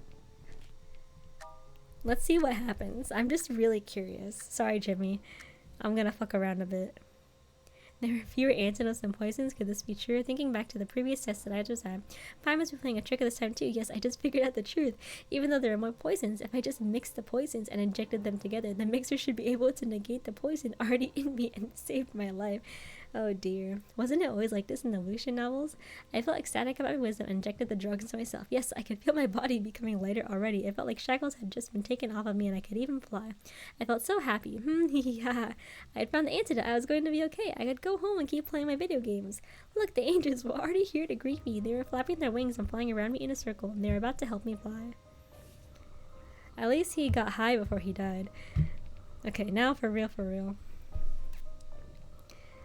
The trick with these ones, it kind of takes a while because I'm slow. But like, in theory, you just have to like, pick one, like try out each statement as true and see which one has no contradictions. So, if the purple one is the poison, oh my god. Okay, this is gonna take me a while. I said I was slow. Okay. Okay, let's start with this one. Blue one is the antidote. So if that's true, that means the purple one is also the antidote.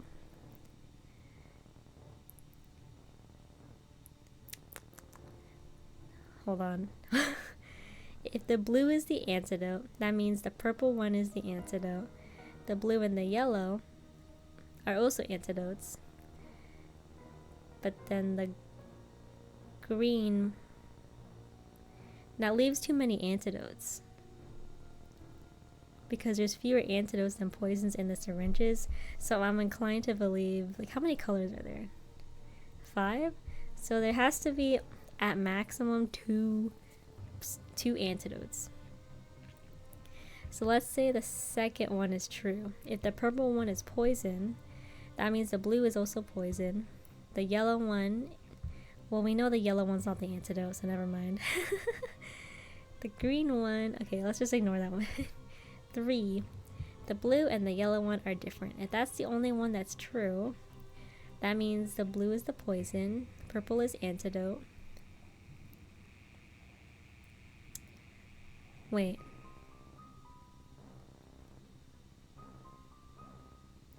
Wait, now I'm confused. Because he just took the yellow one. Listen, I want to figure this out instead of just, you know, guessing.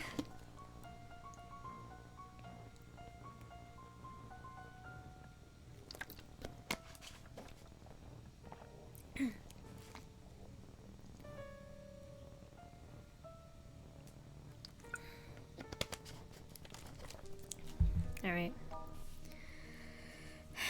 Oh my god.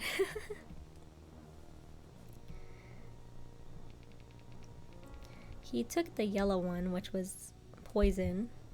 So it's not the yellow one.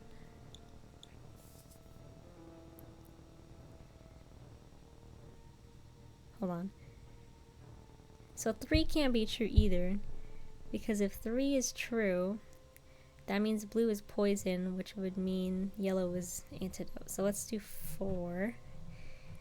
If the green one and the purple one are different, and everything else is not true, blue is poison, purple is antidote, green is poison,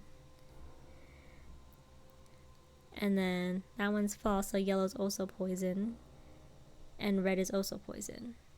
I'm inclined to believe it's the purple then, right? Let me try out the 5th one. If red is true, that means blue's poison, yellow's poison, purple antidote. So yeah, I think it's number 4 is true, which means it's purple. Let's see if that's correct.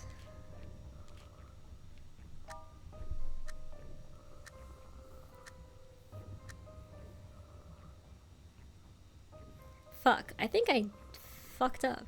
I tried my best to organize my thoughts over and over again. According to the hints of pie, out of the 5 syringes, the only one that could possibly be the antidote was the purple one.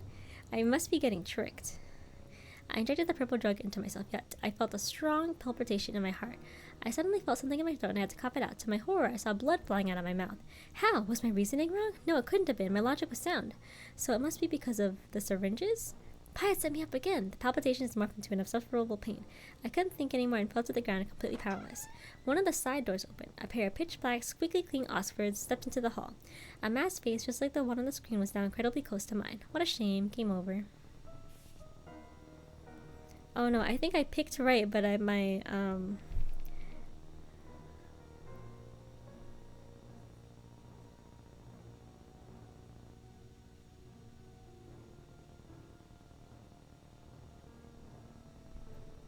think I picked it right based on the riddle, but I must be missing something.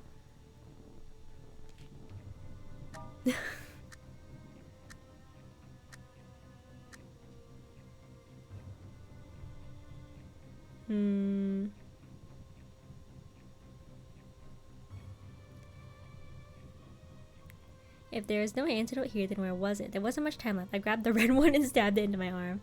I covered my arm with one hand and fell to the ground with a scream. I struggled a little at first, but slowly I curled into a ball and stopped moving with my face aimed downwards. The front door unlocked with another click. One of the side doors handles turned and the door was pushed open. Someone walked quietly towards me. Well. Oh! For you, I stabbed his leg with the syringe in my hand. I injected every single red drop into his body. You, how dare you! For the first time, he had finally lost his calm in front of me. He dropped to his knees and began to search all of his pockets in a frenzy. He finally pulled out a syringe filled with white liquid. There it was. I grabbed the box on the table and smashed it onto his head with all of my rings. Let's go! Pie fell to the ground with a thud. The syringe slipped out of his hand. I caught it. See you never, haha! I yelled excitedly, holding the syringe tight in my face, and I ran towards the entrance. The darkness outside looked so welcoming to me. I sprinted out of the manor, hoping the darkness would conceal my existence from evil forever and ever. Yippee! It took me a second, but I realized that, none of them was an option. Yippee! Oh? Hey, lazy ass, how much longer are you going to sleep? Shush, dumb brother. I don't want to get up yet. Ever since Fluffy's been gone, you've been acting like this. You don't eat anything, you don't go to bed on time, you'll get sick if you keep going like this. That's none of your business. Ah, I just remembered.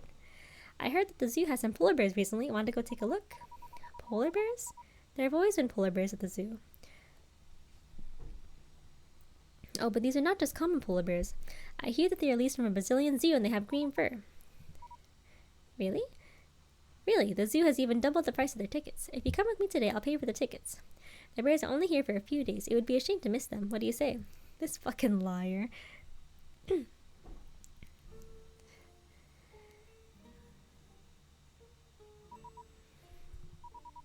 It was just a dream. I knew it. When did I ever have a brother? Oh, what time is it now? It's only 10? It's still quite early. I should go and find something to kill time. Oh wow, I get options? This is my favorite doll, Buka. Although I have the feeling that it has not always been here. How long has she been here? Oh well, it doesn't really matter. I'm glad you're here with me. By the way, I don't think I've ever wanted this. How is it still growing so well? Magic? There's a lot of dog hair on this pillow. Is it Master's hair? The view outside is still so upsetting. Everything is red and it's still snowing. When will it stop? Is there anything else? Oh, a book. A drawer. What's this? Little box. Is it a storage box? I don't know how to open it. What exactly is this? Wait, what? It's just a dice. Why did I think it was something else? Was I hallucinating? That's crazy. What the hell? Oh well. Excuse me? Girl, what the fuck? There's something else interesting in the door. Excuse me? It's a photo album. Why aren't there any photos inside? Oh, what happened to the box, dude? Is there anything else interesting here? I guess not. It's a little too early to go to the kitchen. I should check the room again to see if I can find something else interesting. Okay, clearly I missed shit.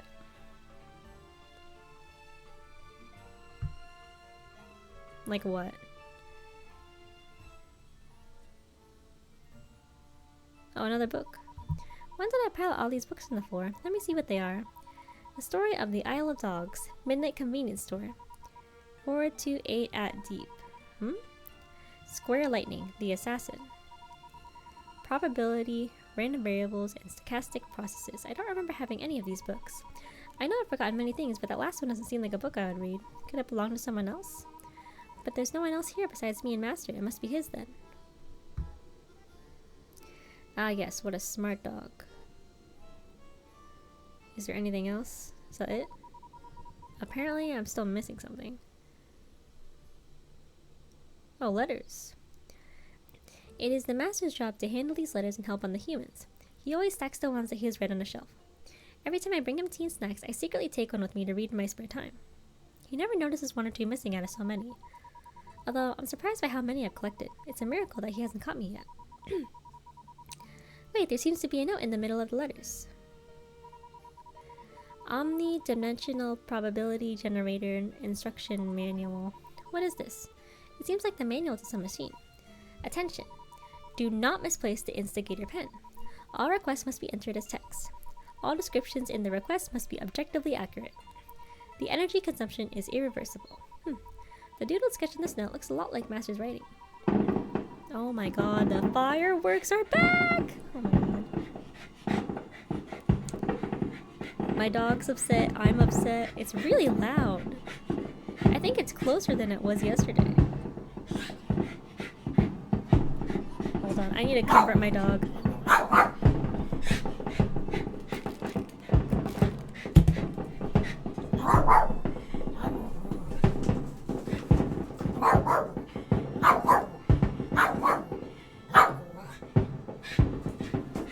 Oh my god, wait, the fireworks are actually so close. I can see them out the window.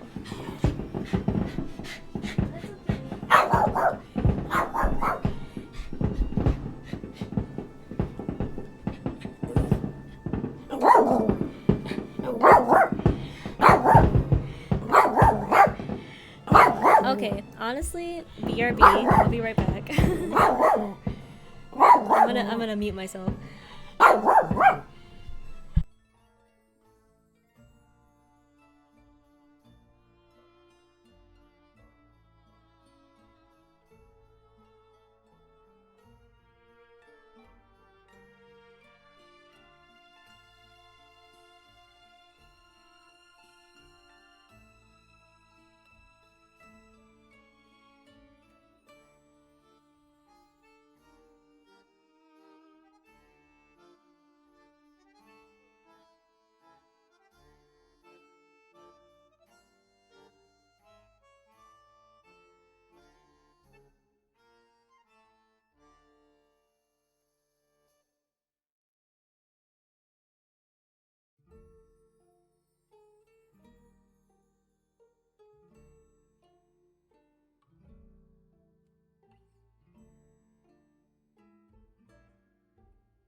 Okay, geez, they finally stopped. I don't know why.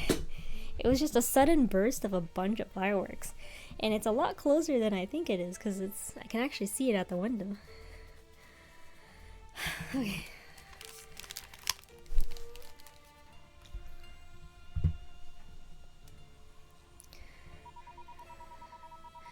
Telepathy. The user who holds the instigator in an isolated environment is able to exhibit identical behavior to someone external to the environment. What does that mean? Exhibit identical behavior to someone external to the environment? What? This feature is achieved by modifying the target's behavior to be identical to the user's behavior, not by reading the target's mind. Divination/memory tampering. The user who holds the instigator is able to foresee other people's future behaviors and reveal the past of unknown strangers. I need some water, hold on.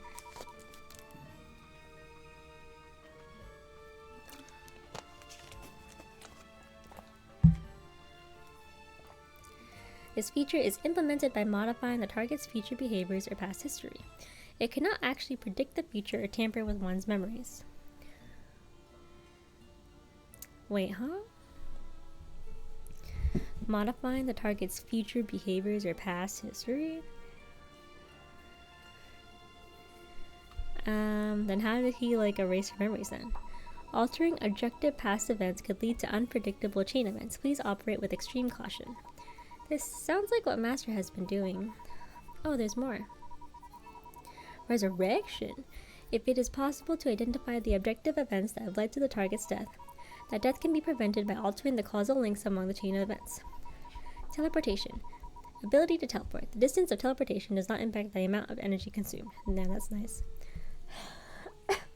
Time length unverified. Teleportation. That sounds so cool. If I could do it, I would immediately teleport myself to a sunny beach. The view of this place is terrible. Although, what does time leap mean? I don't understand. Weather manipulation. The user who holds the instigator is capable of changing the weather and the geographical features of a location. Warning. Using this feature may consume a significant amount of energy and even potentially destroy the ecosystem. Please operate with extreme caution. Those are a lot of fucking abilities here, oh my god. The person who holds the instigator can change their appearance or that of others. Unlike standard transfiguration, this feature allows the user to change into another species entirely, such as a cat or a dog. Wow, that's kind of sus. Change into a dog. Is that why Master can speak? No, what am I thinking? This note is probably the confused musings of an extremely bored and imaginative person. Master can speak because he's a god, and why would a god need a machine? Haha. Am I done? Ah, it's that late already? I should go to the kitchen now. Our master will scold me. Should I make osmanthus cakes or pumpkin cookies today? Master prefers pumpkin cookies, but I like osmanthus cakes better. Maybe I should roll the dice. Yes, if I get more than a 1, I'll make osmanthus cake. Ah. Unfortunate. She's disappointed. Okay, fine. I'll make osmanthus cake tonight. Well, that wasn't sus at all. I really am. I'm still upset about this. What are the next letters? The final battle. Oh my god. Oh my god, not the cat. Okay. Oh, that's crazy. I'm actually missing one here.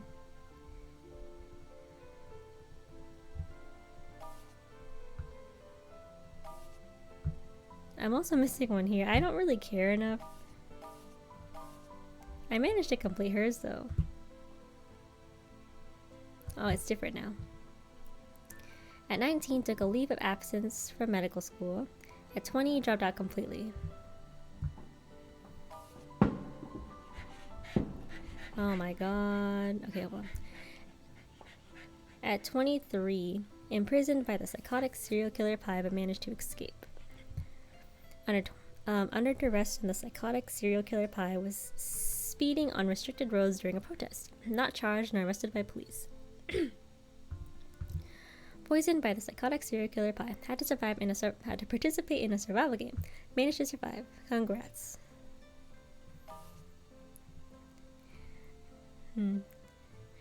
Her character art is forever a child. Now I think about it. Whereas Jimmy gets a grown-up sprite. He's pretty though. Oh, it confirmed it right here. Would you look at that? At 20, settled down and lived in Hong Kong. At 20, committed the first murder. The victim was a middle-aged man whose body was cut into 24 pieces.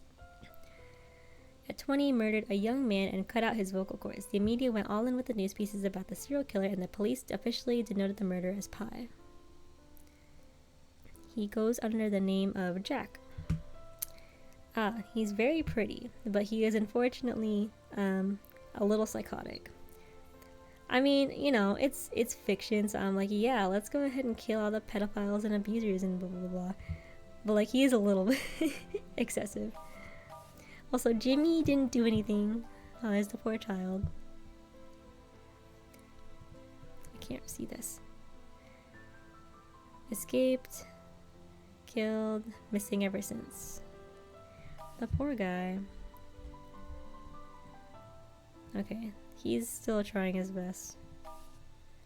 Oh, my hot girl. Ooh, there's a new... It wasn't the phone before. Age question mark, name dragon. Ah, the 2 million. What does this do? Oh, I see.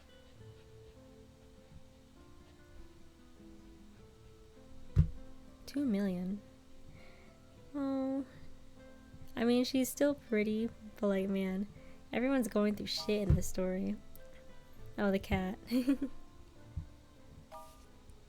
Now this guy. It's been so long, and I'm missing a lot of information actually. This guy. Yeah. I am going to call it quits because I'm tired. And honestly, I feel like I need a break after after Lee Wen's and this guy's story. I have very mixed feelings about it. I will probably continue it a little bit. At least we'll try to finish Jimmy's storyline or something. But this game is getting long. I already saved, right? I forgot.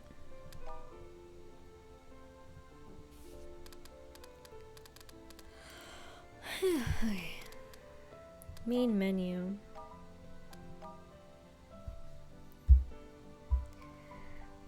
I'm not gonna lie to you, I don't really know how I should approach this game anymore. It's actually a lot. It's really long, and I'm just kind of like, wow.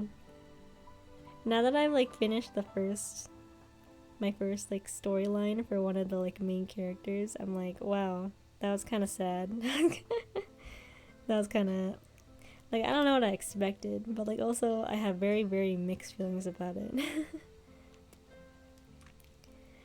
like just like I was like, Lee Wen, a cute little high school girl doing her best. She falls in love with her art teacher who's let me think, she's 18. So that's at least like 17 years older than her. Yeah, and then I give him stomach cancer because in the original timeline she like ate really, really bad yogurt, and then that gave her stomach cancer. And then I switched it over so that he would have stomach cancer, which is like kind of my fault now that I think about it, huh? But then she confesses, and then they're together, and then he dies. Like, okay, I'm not very moved at all, and I'm very, very uncomfortable and very, very mixed feelings about it. Cause I'm still sad. I'm still sad that she's sad and he's sad, but like I'm so. So, yeah. I mean, honestly, I will take.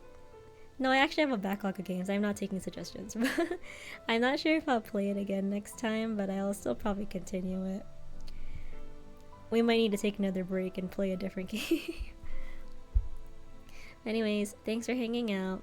I now have a VOD channel, so if any of the VODs get deleted from Twitch, it will be up there. Yep.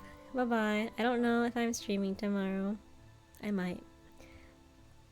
If I do stream, it's gonna be around the same time each day, which is like 9, 10, 11 PST, somewhere around that time. Just nighttime for me, because I do stuff during the day. Anyways, good night. Thanks for hanging out. Bye-bye.